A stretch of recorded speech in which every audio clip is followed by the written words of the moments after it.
time has come. Extinction Rebellion is a movement born out of years of failure, essentially. Failure by the government to act on the most existential crisis that we've ever had.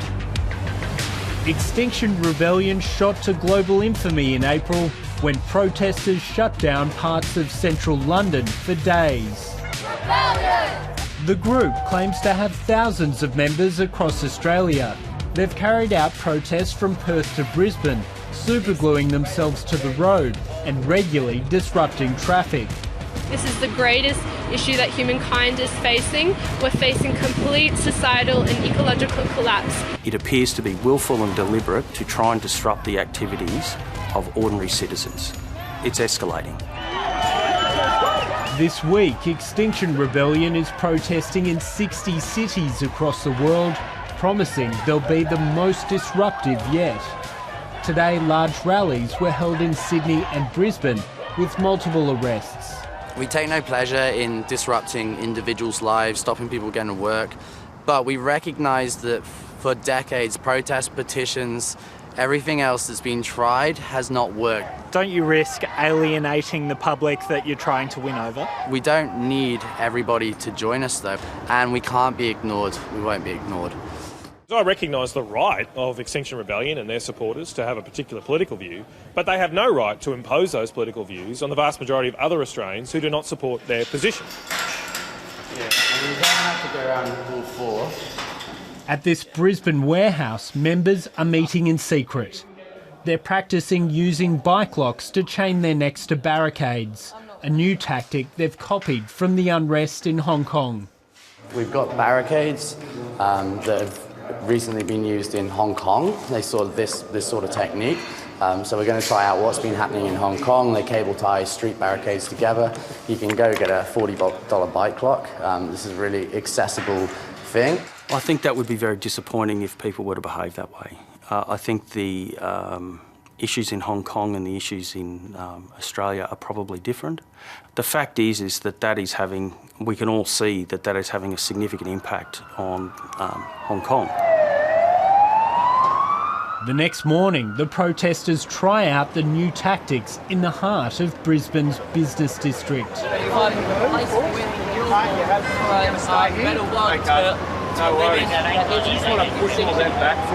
Behind me, 6 of the protesters have chained themselves to barricades. They've used bike locks and they're refusing to leave.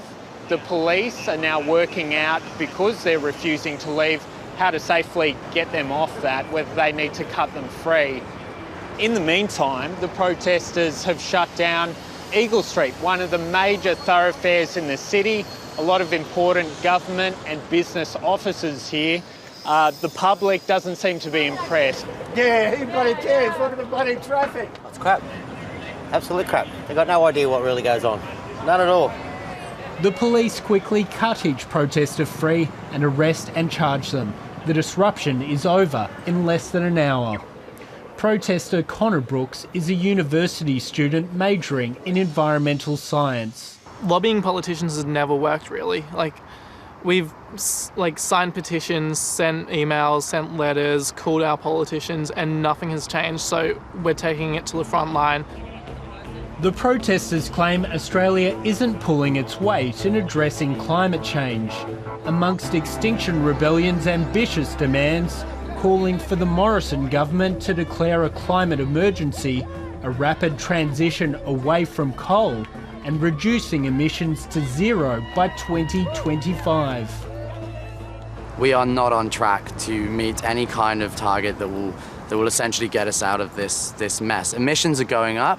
That is not dealing with the problem. We're exporting more coal than ever before.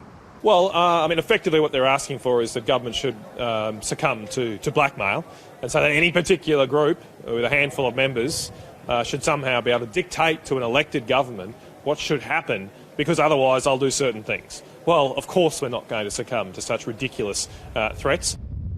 Resources Minister Matt Canavan concedes Australia's emissions have increased in the year to March, but says that's due to a surge in new gas export facilities. These facilities do take a lot of electricity domestically, or a lot of gas, to liquefy the gas down to very low temperatures so that it can be put on a boat and shipped overseas. And a lot have come online all at the same time, so that's lifted our emissions. But that same gas also helps lower carbon emissions in destination countries. 17-year-old Tiana Crouch believes older politicians are failing to take seriously the concerns of her generation. They act like it's not really their problem, or it's like less concerning, it's less of their problem. So children like hear that they're not going to have like a future, and they get upset and stressed about that. We have to push on every front. I think this is a crisis. Economist John Quiggin agrees with the protesters Australia needs to take far more action. However, he disagrees that pressuring political parties is a waste of time. I don't agree. I think it's clear that in the current situation there's not much short term to be gained by lobbying the government, but clearly where Labor ends up with its position is crucial. There's obviously pressure to back away from the climate commitments that Labor's made. That will be a disaster. The Queensland government is fed up and is proposing new laws which include jail terms for activists who block transport or business access and use locking devices. Police will also be given new search powers. Blocking roads is dangerous, it's reckless, it's irresponsible, it's selfish and it's stupid. Some ministers in the Morrison government have suggested cutting the welfare benefits of protesters. Ultimately, governments choose to do things which are supported by a majority of the people in a majority of seats. That's what's happened at the federal election 6 months ago. But these groups are not accepting that result, and that's why they're resorting to breaking the law and generally just doing a massive monumental dummy spin. Extinction Rebellion says 160 people have been arrested in Brisbane since April. It's becoming a drain on resources, according to Chief Superintendent Tony Fleming. We would argue, and the law would argue, the manner in which they're doing is unacceptable. When you continue to commit the same offences over and over again, we will look to oppose bail. Are you prepared to go to jail? Jail is obviously like a scary concept to me, but I think if push comes to shove, we definitely do have a lot of people prepared to face prison time.